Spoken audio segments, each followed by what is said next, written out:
ஆர்வம் IAS academy வழங்கும் நடப்பு நிகழ்வுகளும் வினாக்களும் நிகழ்ச்சியை கேட்டுட்டு அனைவருக்கும் அன்பான வணக்கம். இன்றைக்கு 5 முக்கிய தகவல்கள், செய்தித்தாளில் இடம்பெற்றிருக்க முக்கிய தகவலும் அதுக்குண்டான கேள்விகளும் அதுக்குண்டான பதில்களையும் வழக்கம் போல பார்க்க போகிறோம். முதலாவது முக்கிய தகவல் செய்தித்தாளில் என்ன இடம்பெற்றிருக்குன்னா, மாலத்தீவில் ALH ஹெலிகாப்டர்களை இயக்கும் பணிகளில் ஈடுபட்டு வந்த இந்திய ராணுவ வீரர்களின் முதல் குழு தாயகம் திரும்பியது. இதுதான் செய்தியாக வந்திருக்கு. இதிலிருந்து போட்டித் தேர்வுக்கு வினா எப்படி வரலாம்? ALH ஹெலிகாப்டர்களை இயக்கும் பணிகளில் ஈடுபட்டுவிட்டு எந்த நாட்டிலிருந்து இந்திய இராணுவ வீரர்களின் முதல் குழு திரும்ப பெறப்பட்டுள்ளது? 1 மியான்மர், 2 சுவிட்சர்லாந்து, 3 மாலத்தீவு, 4 நெதர்லாந்து. விடை 3 மாலத்தீவு. From which country has the Indian soldiers been withdrawn? A. Myanmar, B. Switzerland, C. Maldives, D. Netherlands. Answer is option C. Maldives.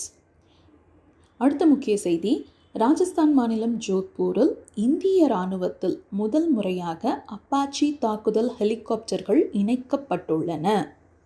இதிலிருந்து கேள்வி, இந்திய இராணுவத்தில் முதல் முறையாக அப்பாச்சி தாக்குதல் ஹெலிகாப்டர்கள் எங்கு இணைக்கப்பட்டுள்ளன? 1 சென்னை, 2 கோவா, 3 ராஜஸ்தான் ஜோத்பூர், 4 குஜராத். விடை 3 ராஜஸ்தான், அங்கே ஜோத்பூரில். Where was the Apache helicopters inducted for the first time in the Indian Army? A. Chennai, B. Goa, C. Rajasthan, D. Gujarat. Answer is option C. Rajasthan at Jodhpur. மூன்றாவது முக்கிய செய்தியாக இப்போ நம்ம பார்க்க போகிறது, லண்டனில் உள்ள சென்ட்ரல் பேங்கிங் வழங்கும் இடர் மேலாளர் விருதுக்கு இடர் மேலாண்மை கட்டமைப்பை அறிமுகப்படுத்தியதற்காக ரிசர்வ் வங்கி தேர்வு செய்யப்பட்டுள்ளது. இதிலிருந்து வினா எப்படி வரும்?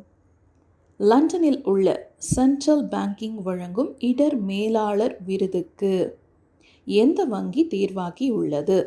1 இந்தியன் வங்கி, 2 பாரத் வங்கி, 3 ரிசர்வ் வங்கி, 4 கனரா வங்கி. விடை 3 ரிசர்வ் வங்கி.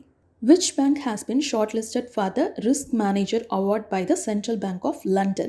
4 options are A. Indian Bank, B. Bharat Bank, C. Reserve Bank, D. Canara Bank. Answer is option C. Reserve Bank. நான்காவது முக்கிய செய்தியாக பார்க்க போகிறது தமிழகத்தை பற்றின செய்தி. தமிழகத்தில் 4 நகராட்சிகள் எதுனா புதுக்கோட்டை, நாமக்கல், திருவண்ணாமலை மற்றும் காரைக்குடி புதிய மாநகராட்சிகளாக அமைக்கப்பட உள்ளன. கேள்வி, தமிழகத்தில் எந்த 4 நகராட்சிகள் புதிய மாநகராட்சிகளாக அமைக்கப்பட உள்ளன?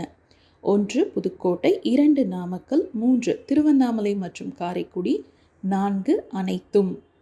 விடை 4 அனைத்தும்.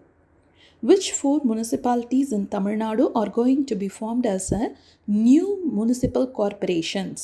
A. Pudukkottai, B. Namakkal, C. Tiruvannamalai and Karaikudi, D. all the above.